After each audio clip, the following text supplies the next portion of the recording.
자, 생명과학원 20번째 시간으로 항상성 조절의 원리 중 3탑 조절에 대해서 강의를 하도록 하겠습니다. 자, 이번 전 시간에도 했지만 항상성 조절의 중추에 대해서 먼저 강조하고 수업 들어가도록 하겠습니다. 자, 항상성 조절의 최고 중추가 시상하부고 그 다음에 이 시상하부의 명령을 받는 자율신경계 내분비계가 항상성 조절의 핵심적 역할을 한다. 라는 거 다시 한번 강조하고요. 그다음에 혈당량, 삼투압, 체온 조절의 중추가 모두 시상하부라는 거 잘 기억하시기 바랍니다. 자, 그럼 삼투압 조절의 기본 원리부터 설명하도록 하겠습니다. 자, 교과서에서 어떻게 나와 있는지 한번 설명을 살펴보면요. 체액의 삼투압은 체내 수분량과 무기염류의 양에 의해서 결정된다. 그리고 물과 무기염류의 섭취량과 콩팥을 통한 물과 무기염류의 배설량이 균형을 이루면 체액의 삼투압이 일정하게 유지된다 라고 되어 있습니다. 그때 우리가 이 삼투압이라는 말 용어 좀 생소할 텐데요. 여기서는 여러분은 그냥 체액의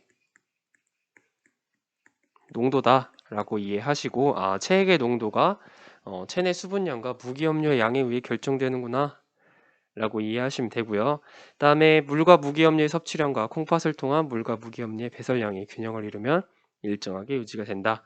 무슨 말이냐? 자, 우리 몸을 기준으로요. 우리 몸을 기준으로 들어오는 물, 그리고 무기염류, 그 다음에 나가는 물, 그 다음에 무기염류가 있는데요. 이것들을 이제 일정하게 균형을 맞춰야 된다라는 얘기입니다. 즉, 들어오는 양만큼 나가야 되고, 그 다음에 들어온 양만큼 나가면서 우리가 그 해당, 그러니까 물과 무기염류의 균형을 맞출 수 있다라는 얘기를 하고 있는 거죠. 그죠? 네. 이걸 균형을 맞춰주는 그 기관이 어디냐? 바로 콩팥입니다. 섭취는 이제 우리가 소화기를 통해서 섭취를 하게 되지만 이제 이걸 조절하는 것은 이제 콩팥이라는 기관에서 조절하게 됩니다. 네. 이런 식으로 여러분이 이해하시면 되겠습니다. 자, 그래서 우리 삼투압 조절의 기본 원리 간단하게 설명을 해보겠습니다. 체액의 농도는 일정한 수준을 유지하고 있고 이를 위해서 ADH라는 호르몬을 이용합니다. 그리고 ADH의 분비는 음성 피드백에 의해 조절된다 라고 정리를 해봤는데요. 자, 우리 몸에서 알고 있는 체액의 농도 삼투압이라고 우리가 간단하게 얘기하자고 했죠. 그죠? 네, 얘네들은 약 0.9%가 유지가 되고 있습니다. 즉 우리 몸을 쉽게 말하면 혈액이나 세포의 농도가 언제나 0.9% 정도 유지가 되고 있고요.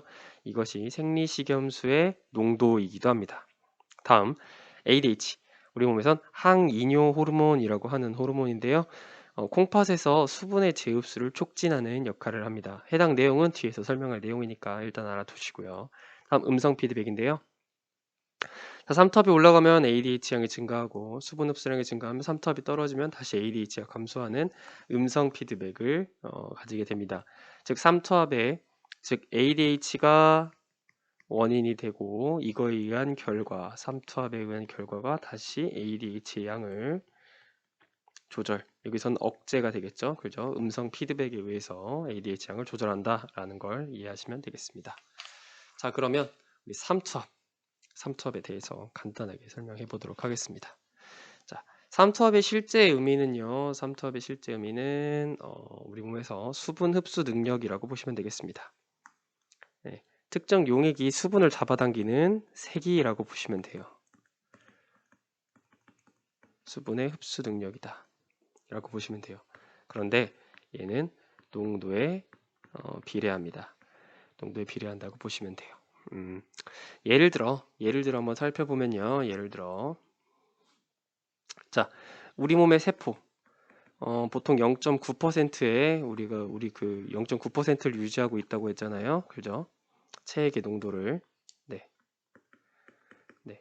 그런데 바깥에 예를 들어 우리가 물을 마셨어요. 근데 물을 마셨는데 이제 음료를 마셨다고 해볼까요?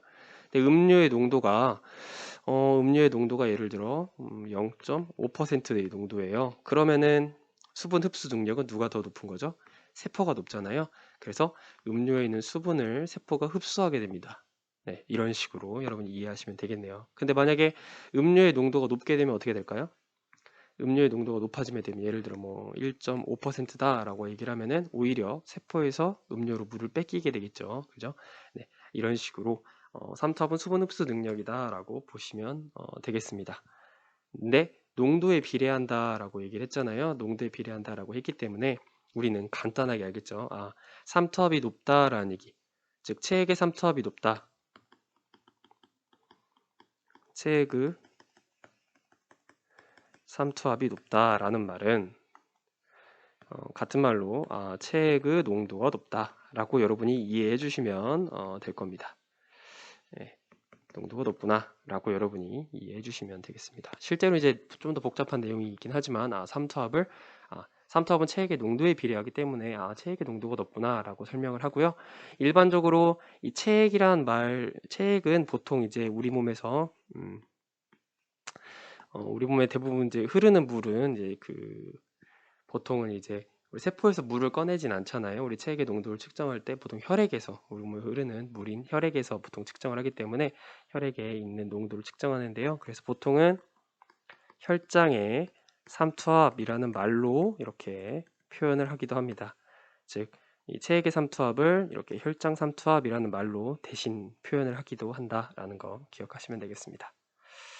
네, 다음으로 수분 재흡수에 대한 개념에 대해서 설명해 보도록 하겠습니다. 이게 조금 이해를 필요로 하는 내용이니까요. 잘 들어보시기 바랍니다. 실제로요, 우리 몸에서 콩팥은 우리 몸에서 피를 깨끗하게 하는 역할을 하잖아요. 네, 피를 깨끗하게 하는 역할을 합니다. 즉, 우리 몸에 있는 혈액 속에 노폐물을 걸러주는 역할을 하잖아요. 네, 혈액 속에 노폐물을 거르는 역할을 한단 말이에요. 그런데 그렇기 때문에 걸러야 되기 때문에 이걸 이제 여과라는 과정을 거치게 되는데요. 이거를 여과라고 얘기를 합니다. 그런데 이제 콩팥에서는 하루 평균 125리터의 혈액을 여과하게 됩니다. 그러니까 실제로 물만 여과하게 돼요. 혈액 속에 적혈구는 여과하지 않고. 예. 그래서 이제 125리터를 여과합니다. 여과한 다음에 그거를 이제 한번 쉽게 말하면은 여러분이 알고 있는 혈액을요, 몸 밖으로 일단 빼내요. 혈액 속에 있죠, 우리 혈액 속의 물을 콩팥으로 꺼냅니다. 네, 이걸 좀 더 자세히 설명해 보도록 할게요. 자, 우리 몸에 혈액이 있고 그 다음에 이렇게 콩팥이 있고요. 그 다음에 우리 몸 밖이라고 합시다. 네, 그래서 실제로 혈액 속에 뭐만 일단은 물과 이제 기타 노폐물을 꺼내겠죠, 그죠? 네, 꺼냅니다. 노폐물을 꺼내기 위해서 이제 물이 사용되거든요. 근데 꺼냅니다.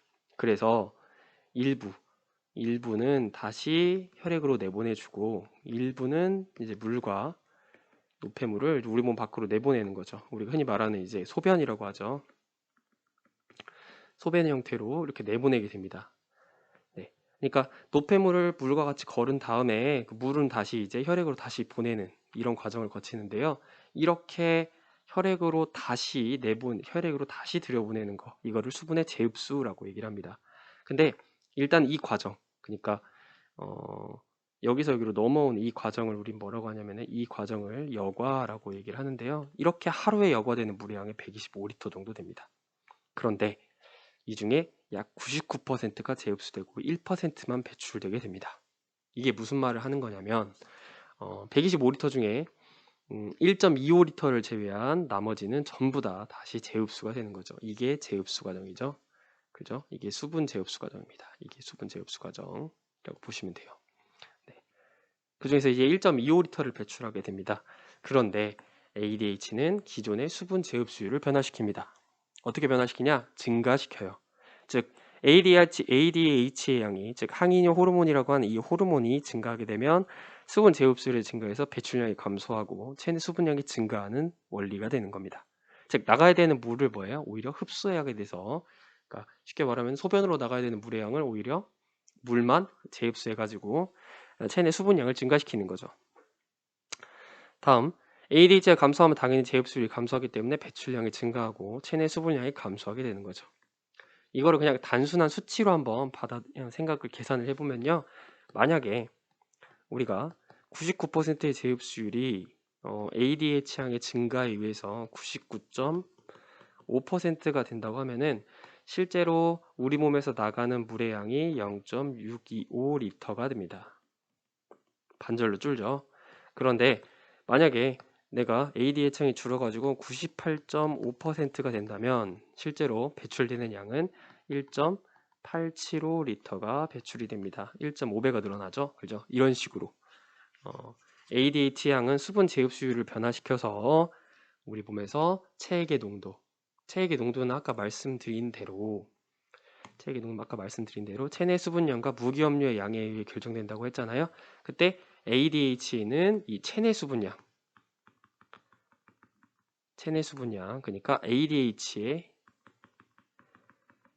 이 체내 수분량에 관여한다라고 여러분이 이해해 주시면 되겠네요. 그럼 ADH라는 호르몬은 뭐냐? 우리가 호르몬을 배우면 반드시 기억해야 될 거, 어떤 내분비샘에서 분비가 되느냐, 그리고 어디가 표적기관이냐라는 거 잘 기억하셔야 된다고 했죠. 네, 어디서 분비되냐면 뇌하수체 후엽이라고 하는 내분비샘에서 분비가 됩니다. 내분비샘. 이제 뇌하수체 후엽이란 부분은요, 실제로 어떻게 생겼냐면은 이렇게 우리 시상하부가 있거든요. 시상하부. 그래서 이 시상하부에 이렇게 영향을 받는 이 부위를 우리는 뭐라고 하냐면 그 뇌하수체 후엽이라고 얘기합니다. 사실 따지고 보면 이제 시상하부와 이제 연결되어 있는 구조라고 볼 수가 있겠죠. 그래서 이 그 시상하부에서 우리가 그 측정을 하거든요. 뭐가 측정되냐면은 여기서 이제 그 우리 몸의 삼투압이 측정이 돼요. 우리 몸의 항상성 조절의 그 중추라고 했잖아요. 삼투압이 측정이 됩니다. 근데 삼투압이 뭐 오르거나 내리거나 이런 과정에서 뭐 이 후엽에 영향을 줘가지고 알겠죠? 명령을 내려서 ADH의 분비를 촉진하게 됩니다. 혹은 억제하거나 이런 식으로 조절이 된다라는 거. 그래서 뇌하수체 후엽에서 만들어지는 호르몬이다라는 거 기억하시고요. 표적기관은 콩팥이고요. 콩팥에서 수분 제흡수를 촉진하는 이런 역할을 가지고 있다라고 보시면 되겠네요. 즉 내분비샘, 표적기관, 역할에 대해서 세 가지를 설명했습니다. ADH의 역할이라고, 그 ADH의 그 특징이라고 볼 수가 있겠죠. 그죠? 네. 그러면 우리 본격적으로 3차 어떻게 조절되는지 배경식을 설명했으니까 설명해 보도록 하죠. 자, 삼투압이 높을 때입니다. 자, 삼투압이 높을 때 항이뇨 호르몬이 분비돼요. 우리 항이뇨 호르몬 아까 배웠죠. 그죠? 항이뇨 호르몬 뭐였어요? 항이뇨 호르몬 우리 ADH라고 배웠죠. 그죠?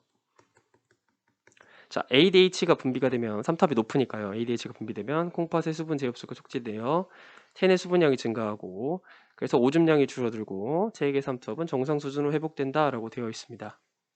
아까 말씀드렸듯 ADH는 우리 몸에서 뭐예요? 수분 제흡수를 촉진한다. 수분 제흡수를 촉진한다라는 걸 배웠죠. 그렇기 때문에 이 수분 어디서 옵니까? 오줌에서. 우리가 원래 나가야 되는 오줌의 양에서 오잖아요. 그렇기 때문에 이렇게 정리할 수가 있겠네요. 자, 우리 몸에서 삼투압이 증가합니다. 그러면 ADH는 증가하고 ADH가 증가하면 수분 제흡수를 촉진한다고 했죠? 수분 제흡수량이 증가하게 됩니다. 자, 그러면 소변으로 나가야 될 물이 줄어들었으니 우리 몸에서 소변의 양이 감소하게 되고 그러면 우리 몸에서 오줌, 그러니까 소변의 삼투압, 그 소변의 농도라고 보시면 돼요. 소변의 농도는 진해지겠죠. 그죠? 그러면서 우리 몸에서 그 물을 아까 말씀드린 대로 혈액으로 내보내잖아요. 여기 부분 보시면요. 그렇기 때문에 혈액량은 증가하게 됩니다. 그리고 이렇게 되면 혈장 삼투압, 그러니까 아까 말한 삼투압이죠. 우리 몸의 체액의 농도, 혈장 삼투압은 감소하게 됩니다. 물의 양이 많아지니까요. 이게 쉽게 말하면 소금물에다가 물을 타면은 그 소금의 농도가 낮아지잖아요. 이런 느낌으로 받아들이시면 되겠습니다. 자, 그런데 여기서 조금 여러분이 좀 이해해 주셔야 되는 거는 이 혈액량인데요. 우리 몸에서 혈액량이 이미 증가된 상태면요. 이 혈액량이 증가하면 증가할수록 음성 피드백에 의해서, 이건 이제 보통 설명이 안 되어 있는데 음성 피드백에 의해서 ADH의 분비를 억제하게 됩니다. 즉 혈액량이 많으면 많을수록 뭐예요? 우리 몸에서 ADH 분비를 억제하는 역할을 하고 있거든요. 이거 잘 기억하시기 바랍니다. 그렇기 때문에 이미 혈액량이 많은 상태에서는 ADH가 나와도 알겠죠? 같은 양이 나와도 수분 제흡 그 ADH가 더 역할을 못하게 되는 거죠. 그죠? 간단하게 얘기해 보면 예를 들어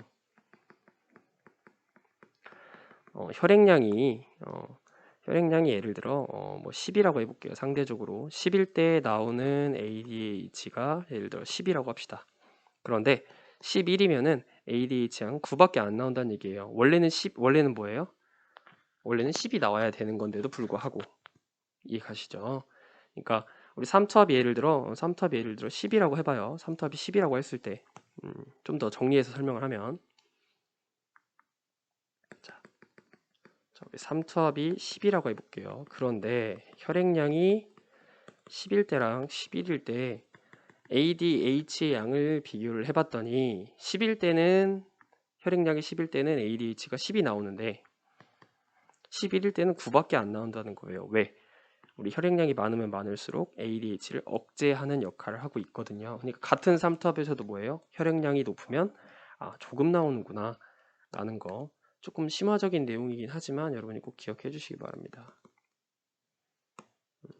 꼭 기억해 주셔야 될 심화적인 내용 잘 기억하시고요. 알겠죠? 별도로 기억해 주시고요. 네. 다음 삼투압이 낮을 때 보겠습니다. 삼투압이 낮을 때는 항인효 호르몬 분비가 억제되고요. 그 결과 수분 제흡수량이 감소하여 물이 오줌으로 배출되고 체액의 삼투압은 정상 수준으로 회복된다. 자, 해당 내용 정리해보면 이렇죠.